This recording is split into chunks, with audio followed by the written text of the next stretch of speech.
അതെ, നമുക്കൊന്ന് തഞ്ചാവൂരൊന്ന് പോയാലോ? എറണാകുളത്ത് നിന്ന് ഇന്നും 10:25 ഒരു കാരക്കൽ എക്സ്പ്രസ് ഉണ്ട്. അതിൽ കയറിയാൽ നമ്മളൊരു 9 മണി 9:30 ഉള്ളിൽ രാവിലെ തഞ്ചാവൂർ ജംഗ്ഷനിലെത്തും. പിന്നെ മാക്സിമം സ്ലീപ്പറിൽ പോകാൻ നോക്കുക. ജനറലൊക്കെ പോയി ഏകദേശം 9 മണിക്കൂറാണ്ട് ഉണ്ട് നമ്മൾ അവിടെ എത്താൻ വേണ്ടിയിട്ട്. പിന്നെ സ്ലീപ്പർ ആയതുകൊണ്ട് പിന്നെ നമുക്ക് ആരുടെ ശല്യമില്ലാണ്ട് സ്വൈര്യമായിട്ട് സമാധാനത്തോടെ പോവാം. അങ്ങനെ നല്ലൊരു ഉറക്കത്തിന് ശേഷം നമ്മൾ എണീക്കാൻ പോവുകയാണ്. സ്ലീപ്പറിലായതുകൊണ്ട് എങ്ങനെയൊക്കെ കിടക്കണേ, ജനറലൊക്കെ ആണെങ്കിൽ വല്ലവൻ്റെയും കാലിൻ്റെ മേലെ കാലൊക്കെ വെച്ച് ഇരിക്കേണ്ട ഒക്കെ അവസ്ഥയായേനെ. അങ്ങനെ എണീച്ചു. നേരം വെളുത്തല്ലോ. രാവിലെ 8 മണിയായപ്പോൾ തിരുച്ചിറപ്പള്ളി ജംഗ്ഷനിലെത്തി. അവിടെ ഒരു വണ്ടി ഏകദേശം ഒരു 10 തൊട്ട് 30 മിനിറ്റ് വരെ വണ്ടി നിർത്തിയിടാം. ഞാനങ്ങനെ റെയിൽവേ സ്റ്റേഷനിൽ ചായയും കാപ്പിയൊന്നും കുടിക്കാറില്ല. പക്ഷേ ഇവിടുത്തെ കാപ്പി അത്യാവശ്യം നല്ല കുഴപ്പമില്ലാത്ത കാപ്പിയാണ്. അപ്പോൾ അതുകൊണ്ട് വാങ്ങി കുടിച്ചതാണ്. എങ്ങനെ അറിയാമെന്ന് ചോദിച്ചാൽ എനിക്കത് അറിയില്ല, പക്ഷെ വാങ്ങി കുടിച്ചു. അങ്ങനെ തഞ്ചാവൂർ എത്താറായിട്ടുണ്ട് ഗായ്സേ.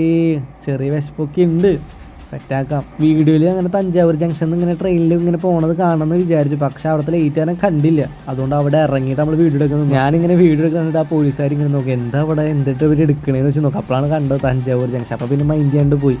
എന്താണ് തഞ്ചാവൂർക്ക് വരാനുള്ള കാരണം എന്ന് ചോദിച്ചപ്പോൾ ഇൻസ്റ്റാഗ്രാം തുറന്നാൽ ഫുള്ള് റീൽസാണ്. തഞ്ചാവൂർ പോളാമ രാജരാജ ചോളൻ. പിന്നെ എങ്ങനെ പോകാണ്ടിരിക്കുക.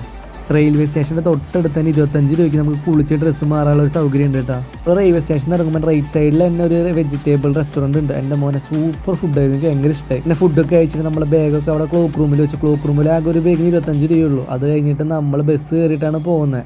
ഓട്ടോയ്ക്ക് പോകാം, നമ്മൾ ആദ്യം ആയതുകൊണ്ട് അറിയില്ലല്ലോ. അതുകൊണ്ട് ബസ് പോയി 10 രൂപയ്ക്ക് ഉണ്ടായിരുന്നുള്ളൂ. എന്നിട്ട് ബസ് സ്റ്റാൻഡിൽ ഇറങ്ങിയിട്ട് അവിടെ നിന്ന് ജസ്റ്റ് ഒരു 500-600 മീറ്റർ നടക്കാണ്ട്.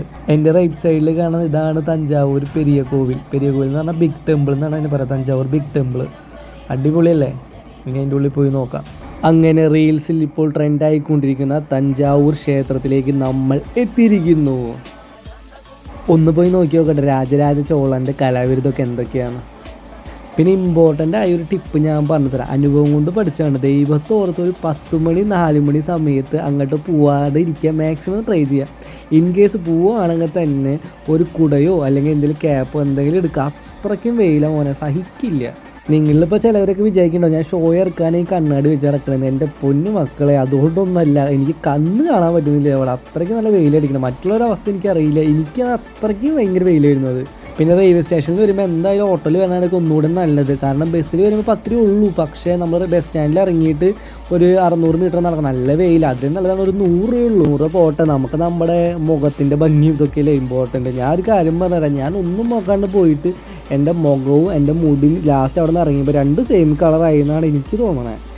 അത്രയ്ക്ക് നല്ല അടിപൊളി വെയിൽ. അവിടെ ഉള്ളവർക്ക് ആ വെയിലൊക്കെ അഡ്ജസ്റ്റ് ആയിട്ടുണ്ട്. പക്ഷെ നമ്മൾ ഇങ്ങനെ പോകുമ്പോൾ നമുക്കത് ഡൈജസ്റ്റ് ആവില്ല. അങ്ങനെ അവിടുത്തെ ദേവീനെയും മഹാദേവനെയും കണ്ട് തൊഴുതു അനുഗ്രഹമൊക്കെ കിട്ടി.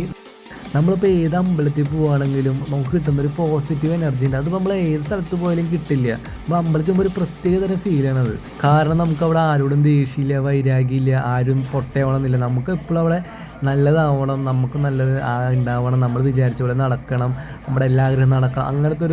അങ്ങനെ എല്ലാവരും ആഗ്രഹിക്കുന്ന ഒരു സ്ഥലമാണ്. അവിടെ പോയിട്ട് നമ്മൾ ഒരിക്കലും അവരോട് ശത്രുതയാണ്, വൈര്യം അങ്ങനെയൊന്നും ഇതില്ല. നമുക്ക് അവിടെ പോയി ഫുൾ പോസിറ്റീവാണ്. അതുകൊണ്ട് ഇപ്പോഴും നമ്മൾ അമ്പലത്തിൽ പോകുമ്പോൾ ഒരു നല്ലൊരു ഫീലാണ് കിട്ടുന്നത്.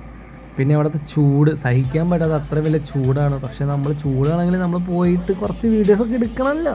നാട്ടുകാരൊക്കെ കാണിക്കണല്ലോ നമ്മളവിടെയൊക്കെ പോയിന്ന്. അപ്പോൾ കുറച്ച് വീഡിയോ ഒക്കെ എടുത്ത് നമ്മൾ ചൂടൊക്കെ സഹിച്ചിട്ട്. ഈ കാണുന്നതാണ് നമ്മുടെ തഞ്ചാവൂർ പെരിയ കോവിൽ. അതിൻ്റെ മുകളിലൊരു മകുടി ഇരിക്കുന്നത്. അത് ഏകദേശം എത്രയാണ് 8000 കിലോ ആണ്ട് ഭാരമുണ്ടെന്നൊക്കെയാണ് പറയണത്. ഭയങ്കര അത്ഭുതമാണത്. കാരണം എന്താ വെച്ചാൽ അന്ന് കാലത്ത് എത്രയോ പേര് എഫേർട്ട് എടുത്തിട്ടായിരിക്കും അത് അത്രയ്ക്കും വലിയ ഹൈറ്റിൽ വെച്ചിട്ടുണ്ടാവും. അത് എങ്ങനെയാണ് വെച്ചതെന്ന് പോലും നമുക്കത് അറിയില്ല. അത് ഇപ്പോഴും ഒരു ഇതായിട്ടാണ്, എനിക്കതറിയില്ല പേഴ്സണലി. അപ്പോൾ എനിക്കൊരു ഇതാണ്, എക്സൈറ്റ്മെൻ്റ് ആണത്. നിങ്ങളിവിടെ വിസിറ്റ് ചെയ്യാൻ പ്ലാൻ ചെയ്യുന്നുണ്ടെങ്കിൽ മാക്സിമം ഈവനിങ് ടൈം ഒരു 4 മണിക്ക് ശേഷം വിസിറ്റ് ചെയ്യാൻ പ്ലാൻ ചെയ്യുക. കാരണം ആ സമയത്താകുമ്പോൾ ചൂടൊക്കെ ഒന്ന് ശാന്തമായിട്ട് ഉണ്ടാകും. അപ്പോൾ നമുക്ക് നല്ലപോലെ അടിപൊളിയായിട്ട് നമ്മളെ എല്ലാ കാര്യങ്ങളും കാണാനും അവിടെ നടക്കാനും ഫോട്ടോ എടുക്കാനും വീഡിയോ എടുക്കാനും തൊഴാനും എല്ലാം കൊണ്ട് അടിപൊളിയായിരിക്കും കേട്ടോ. ഞാൻ പോയത് നല്ല നട്ടുച്ച നേരത്തെ. അതുകൊണ്ട് അവിടെയുള്ള വെയിലും കൊണ്ട് ഫുള്ള് അലഞ്ഞ് തിരിഞ്ഞ് ക്ഷീണിച്ച് അവശനായി ഞാൻ. ബായും കൊണ്ട് അവിടെ കുറച്ച് വെള്ളം കിട്ടി. അതും കൊണ്ട് മുഖം കഴുകി മേലൊക്കെ ഒന്ന് നനച്ചപ്പോൾ എന്താ സുഖം. അങ്ങനെ നമ്മൾ ആഗ്രഹിച്ചുള്ള തഞ്ചാവൂരൊക്കെ കണ്ട് തിരിച്ച് സ്ലീപ്പറിൽ തന്നെ ടിക്കറ്റ് എടുത്ത് ബുക്ക് ചെയ്ത് പോവുകയാണ്. സ്ലീപ്പർ തന്നെ എടുത്തോളോട്ടോ. ജനറലൊക്കെ പോയ അവസ്ഥയാണ്. 9 മണിക്കൂറാണ് ഗൈസേ. അപ്പോൾ സ്ലീപ്പർ എടുത്ത് നല്ലപോലെ അടിച്ച് പൊളിച്ച് പോയി.